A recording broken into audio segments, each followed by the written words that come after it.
أعوذ بالله من الشيطان الرجيم. بسم الله الرحمن الرحيم. واذكروا إذ جعلكم خلفاء من بعد آد وبوأكم في الأرض تتخذون من سهولها قصورا وتنحتون الجبال بيوتا فاذكروا آلاء الله ولا تعثوا في الأرض مفسدين. قال الملأ الذين استكبروا من قومه للذين استضعفوا لمن آمن منهم أتعلمون أن صالحا مرسل من ربه قالوا إنا بما أرسل به مؤمنون. قال الذين استكبروا إنا بالذي آمنتم به كافرون. فعقروا الناقة وعتوا عن أمر ربهم وقالوا يا صالح ائتنا بما تعدنا إن كنت من المرسلين. فأخذتهم الرجفة فعصروا في دارهم جاثمين. فتولى عنهم وقال يا قوم لقد أبلغتكم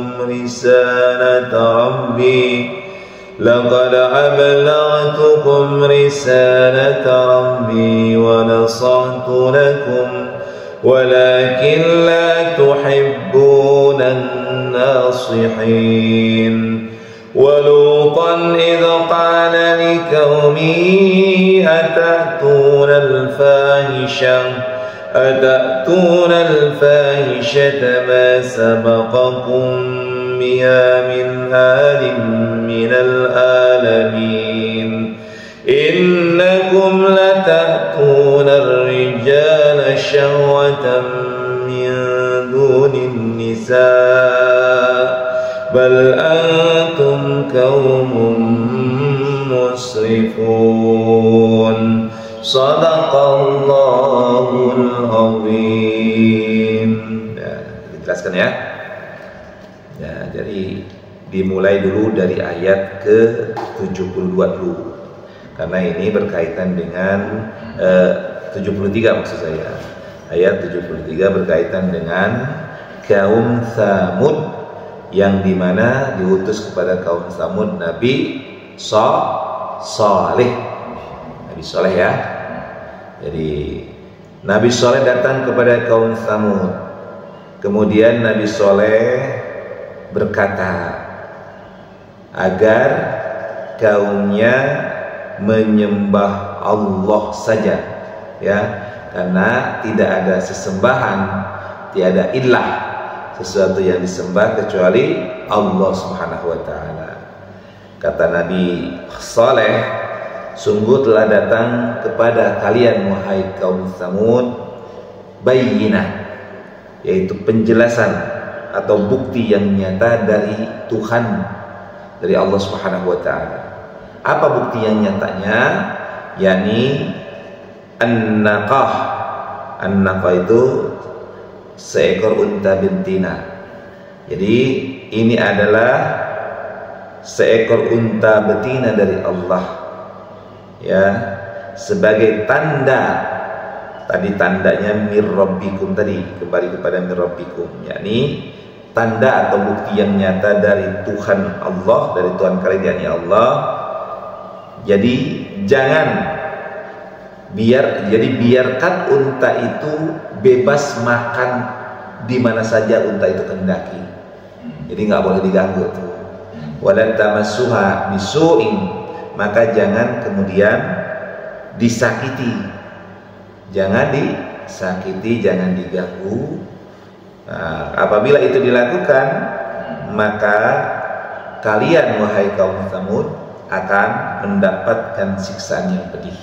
Paham ya? Kisahnya begitu tuh. Jadi kaum Tsamud diberikan ujian oleh Allah melalui lisan Nabi Saleh, yakni menguji mereka dengan unta betina. Kata Nabi Saleh, biarkan unta betina ini ya, biarkan dia bebas makan di mana aja, jangan sekali-kali diganggu apalagi disakiti. Itu catatannya. Kalau kalian lakukan itu terhadap unta betina ini, maka kalian akan mendapatkan azab yang pedih, kata Nabi Saleh. Kemudian kata Nabi Saleh, ingatkan, wadhkuru, dan ingatlah, idh ja'alakum khulafa'a min ba'di adi wa bawwa'akum bil ard. Masuk pada ayat itu, ayat yang ke-74-nya. Wadhkuru, dan ingatlah kalian, idh ja'alakum khulafa'a min ba'di adi, ketika Allah menjadikan kalian wahai kaum Tsamud khalifah ya setelah kaum Ad, wa bawwa'akum bil ardi, dan menempatkan kamu di bumi. Jadi kalimatnya setelah kaum Ad itu kaum Nabi Hud ya. Setelah kaum Ad, yakni kaum Nabi Hud, dihancurkan oleh Allah karena kedurhakaan dan kekafirannya, maka kemudian ada generasi berikutnya yang bernama kaum Tsamud. Nah, kaum Tsamud ini kemudian diutus kepada mereka dari kalangan mereka sendiri, yakni Nabi Saleh. Ya, Nabi Saleh ini kemudian mengatakan kepada kaum Tsamud agar hanya menyembah Allah, tidak boleh menyembah yang lainnya. Nah, kemudian mereka butuh bukti. Mana sih bukti bahwa engkau adalah seorang nabi dan utusan? Mana bukti bahwa perkataanmu benar? Maka kemudian atas perintah Allah Subhanahu wa taala dan izinnya, maka Nabi Saleh kemudian mengambil seekor unta betina dan kemudian mengatakan, inilah unta betina dari Allah, biarkan dia bebas makan, berkeliaran dimanapun dia kehendaki di wilayah ini, jangan diganggu apalagi disakiti. Kalau kalian ganggu dan kalian sakiti, maka Allah akan menimpakan azab yang pedih kepada kalian. Dan ingat, kata Nabi Saleh, bagaimana Allah telah menjadikan kalian ini khalifah. Artinya khalifah itu pengganti Allah, di mana di situ kaum Tsamud itu memiliki limpahan karunia dari Allah. Jadi ingatlah ketika Allah sudah menjadikan kalian khalifah pengganti atau khalifah yang dijadikan setelah kaum Ad, dan Allah kemudian menempatkan kalian di bumi. Apa? Tattakhiduna min suhuriha qusura. Di tempat yang datar kamu dirikan istana-istana. Jadi tattakhiduna min suhuriha qusura, kalian menjadikan bumi yang di tempat-tempat yang ratanya qusura. Qusura itu adalah istana-istana. Jadi kaum Tsamud itu menjadikan lahan-lahan yang rata sebagai istana. Kalau kita kayak tanah-tanah jadi istana. Kemudian watanhitunal jibala buyuta, dan kalian fahat gunung-gunungnya menjadi buyuta, rumah-rumah. Artinya rumah mereka itu kan di wilayah mereka itu di sekitar Jazirah Arab itu kan banyak gunung-gunung batu tuh. Ya kan, kalau mungkin pada pernah lihat tuh. Jadi banyak, termasuk di Saudi, termasuk di sekitar Mekah itu kan ada namanya bukit, ya kan, ada gunung Tursina, ada misalnya gunung Sur atau Jabal Nur misalnya, gunung Nur, gitu kan. Karena itu, sedangkan di situ tuh batu-batunya gede, termasuk gua Hiro itu kan, termasuk gua Tur itu kan adanya di bawah batu yang ada lubangnya itu. Rasulullah pernah bersembunyi di situ ketika peristiwa Isra Mi'raj, ketika peristiwa hijrah. Ya, jadi banyak batu-batu yang oleh kaum Tsamud batu-batu itu dipahat menjadi rumah-rumah, menjadi apartemen-apartemen. Hebat nggak tuh? Rumah dipahat jadi batu dipahat jadi rumah. Kalau kita bisa nggak zaman sekarang? Bisa nggak? Belum ada kan? Ada nggak? Batu gede dipahat jadi rumah, ada nggak gitu? Belum ada teknologinya kan. Sedangkan pada masa kaum Tsamud, gunung-gunung mereka pahat kemudian dijadikan rumah. Jadi luar biasa.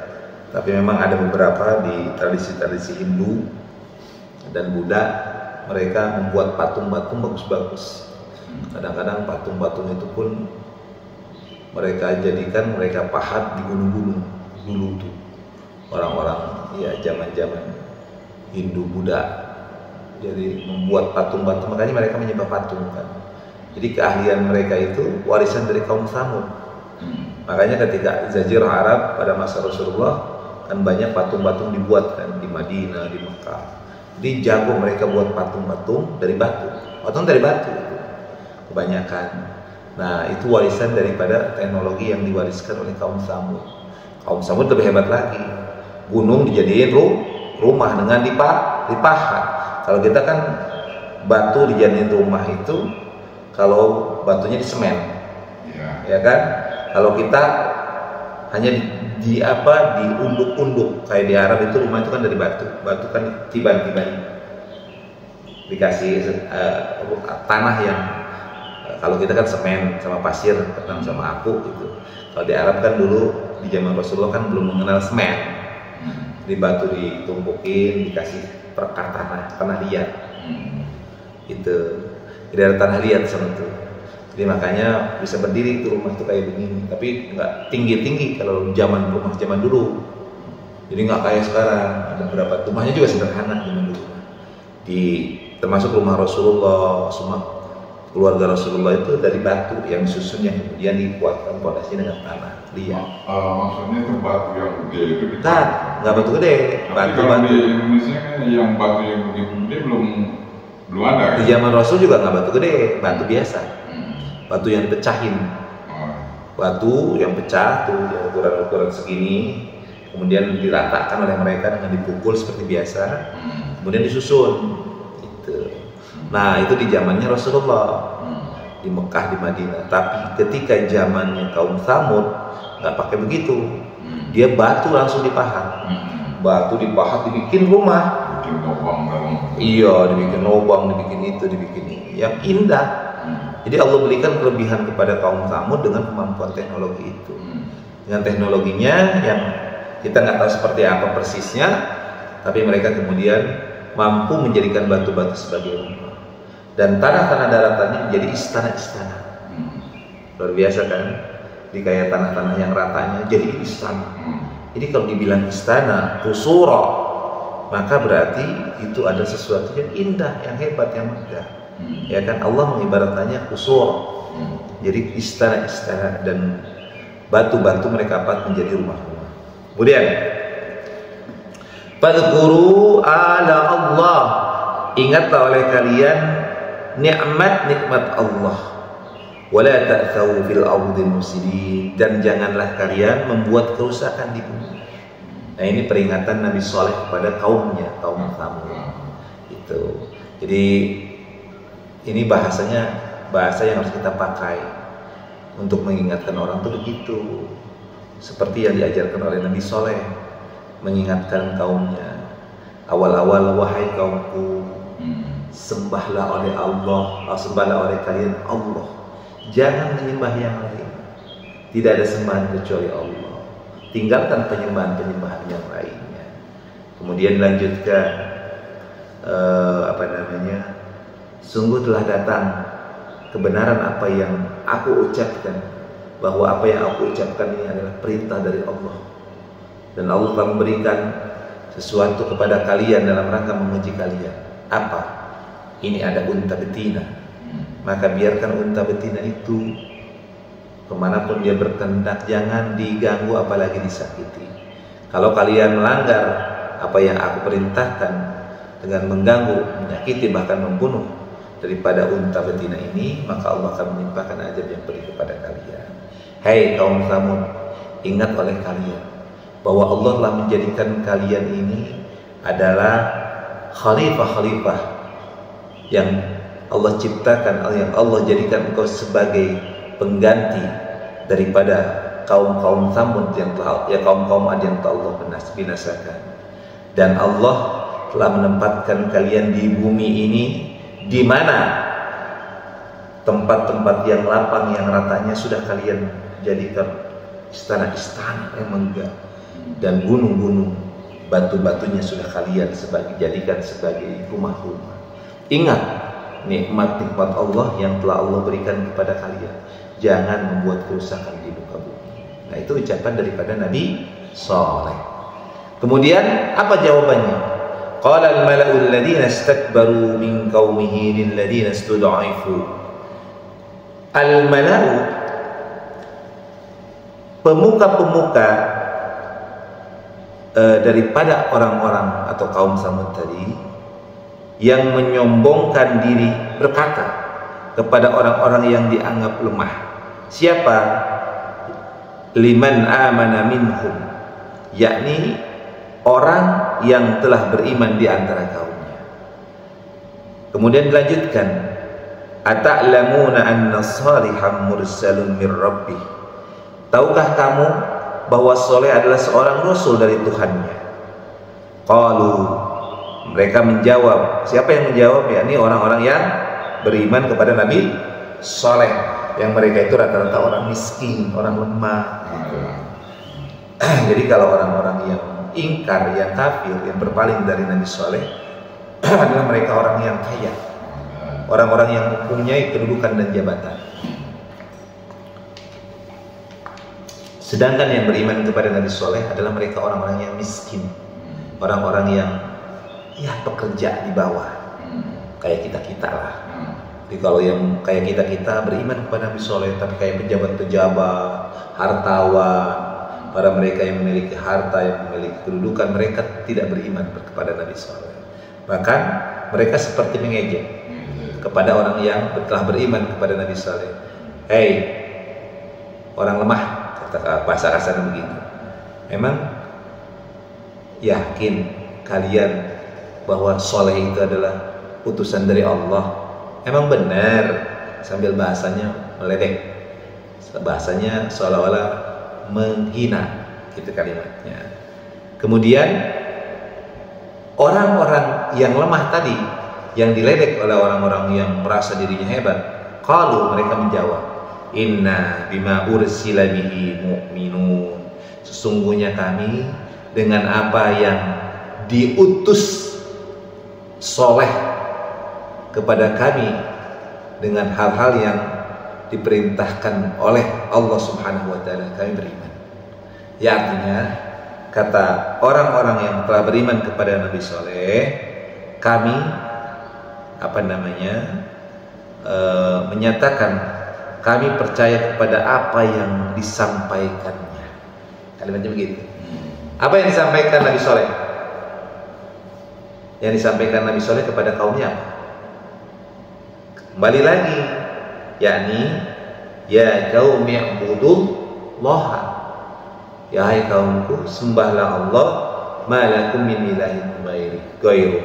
Tidak ada bagi kalian sesembahan atau Tuhan kecuali Allah. Itu tuh kalimat perintahnya. Nah, orang yang mereka pemuka-pemuka daripada kaum Tsamud, mereka tidak beriman, bahkan mereka melecehkan dengan ucapan, orang-orang yang lemah, miskin. Apakah Saleh itu memang utusan dari Tuhan? Gitu kalimatnya. Kalian yakin bahwa Saleh itu adalah utusan dari Tuhan? Maka kemudian orang yang lemah tadi menjawab, kami percaya sungguh-sungguh kepada apa yang disampaikan oleh Saleh kepada kami, gitu kalimatnya.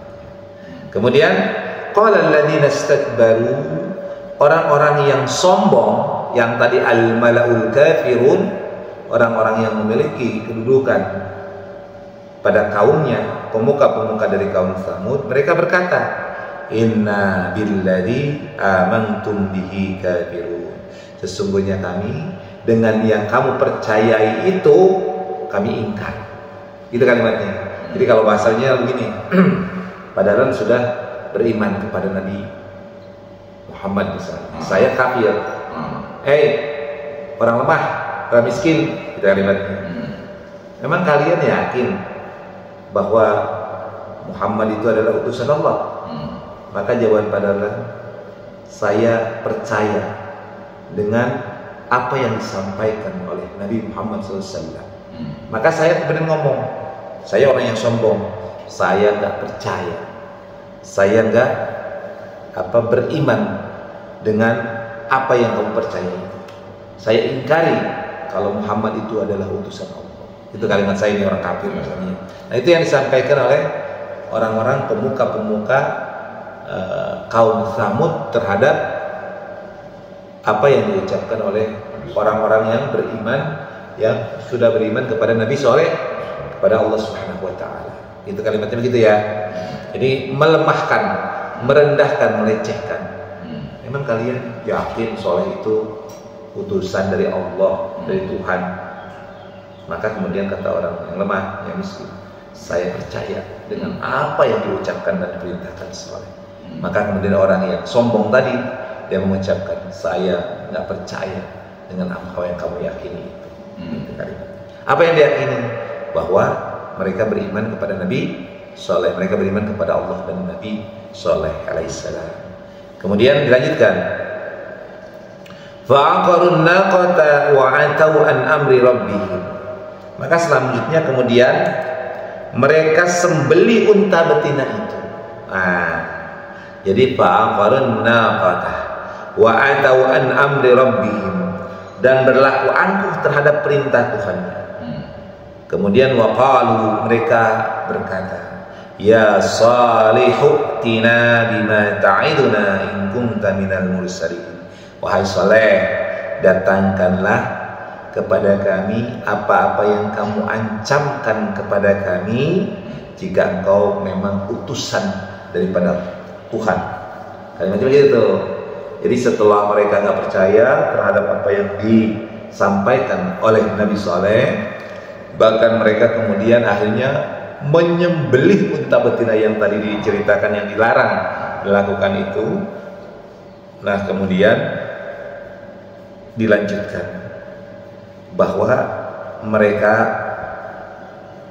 dengan apa-apa yang disampaikan oleh Nabi Saleh, mereka ingkari dan mereka menentang agar Nabi Saleh, agar Allah mendatangkan azab bagi mereka.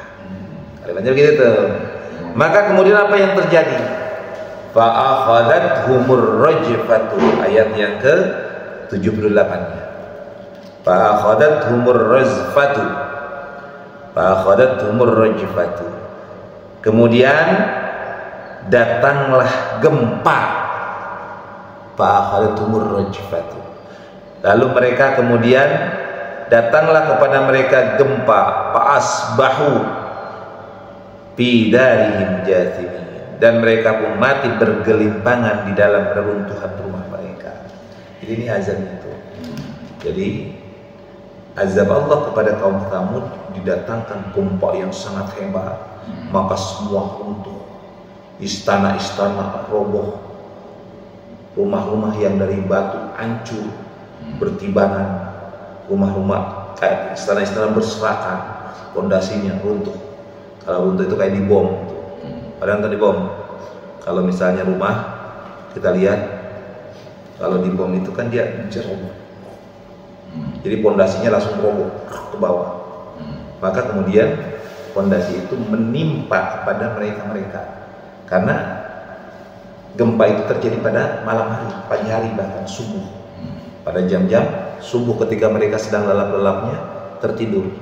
Jadi gempa itu datang pada 2/3 malam. Ya, orang lagi asik-asik tidur. Tiba-tiba gempa melanda hebat dan mereka tertimpa oleh reruntuhan bangunan yang dibuat oleh mereka. Jadi fa'akhadathumur rajfatu fa'asbahu fi darihim jathimin. Lalu yang terjadi, mereka mati bergelimpangan di antara serakan atau puing-puing bangunan yang menimpa mereka. Mati, nggak ada yang tersisa. Nah kemudian fatawalla anhum wa qala ya qaumi laqad ablaghtukum risalata rabbi wa nasahtu lakum walakin la tuhibbuna an-nasihin. Kemudian Nabi Saleh pergi meninggalkan mereka. Jadi Nabi Saleh pergi meninggalkan orang-orang yang diajab oleh Allah Subhanahu wa taala sambil berkata, wahai kaumku, sungguh aku telah menyampaikan amanat Tuhanku kepadamu dan aku telah menasihati kamu, tetapi kamu tidak menyukai orang yang memberi nasihat.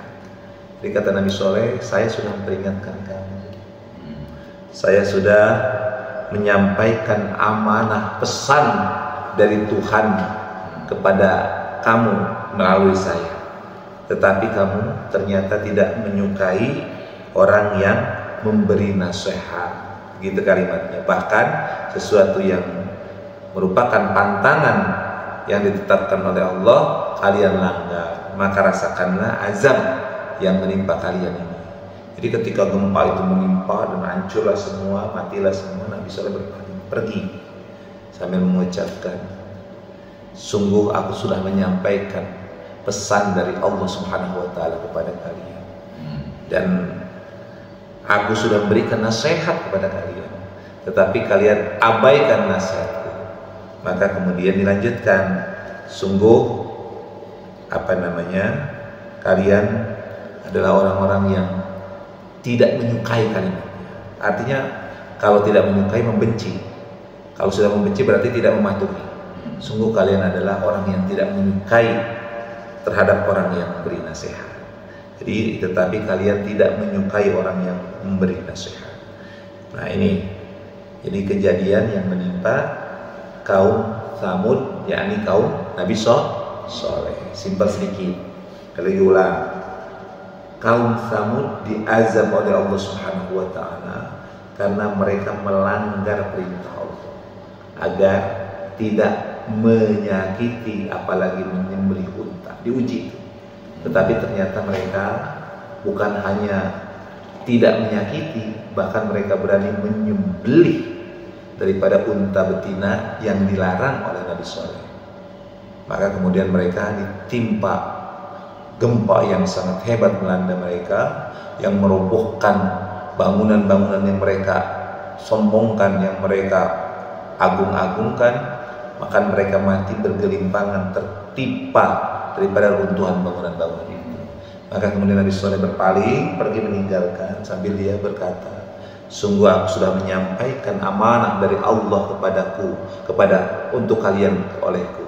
Jadi sungguh aku sudah menyampaikan amanah Allah kepada kalian dan aku sudah menasehati kalian, tetapi kalian berpaling, membenci dan tidak menyukai orang yang memberikan nasihat kepada kalian. Nah kalimatnya begitu tuh, jelas ya? Ya, kemudian dilanjutkan kepada ayat yang 80-81 dengan kisah Nabi Lut wa Lutan, dan ingatlah Nabi Lut. Idz qala liqaumihi, ketika dia berkata kepada kaumnya, atatuna al-fahisyata ma sabaqakum biha min ahadin minal alamin. Apa yang dikatakannya?